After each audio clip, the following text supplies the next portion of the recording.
So hello guys, welcome to my channel.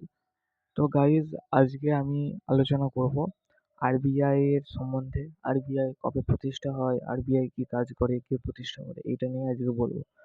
তো first বলে রাখি, আরবিআই প্রতিষ্ঠা হয়েছিল 1935 খ্রিস্টাব্দে, 1 এপ্রিল 1935 ইন কলকাতায়। তারপরে 1937 খ্রিস্টাব্দে কলকাতা থেকে মুম্বাই আরবিআই ট্রান্সফার হয়ে যায়। আরবিআই প্রতিষ্ঠায় সবথেকে বেশি সিগনিফিক্যান্ট রোল ছিল ডক্টর ভীমরাও আম্বেদকরের।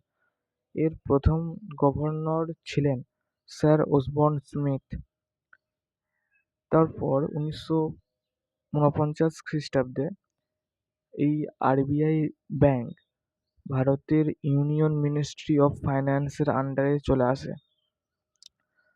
নাও প্রেজেন্টে এখন আরবিআই এর গভর্নর আছে সঞ্জয় মালহোত্রা। আরবিআই এর আবার কাজটা কি?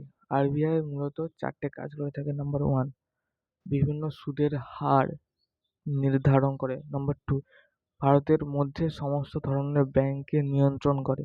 নাম্বার 3, নতুন টাকা ছাপে। নাম্বার 4, দেশের অর্থনৈতিক স্থিতিশীল অবস্থা বজায় রাখে।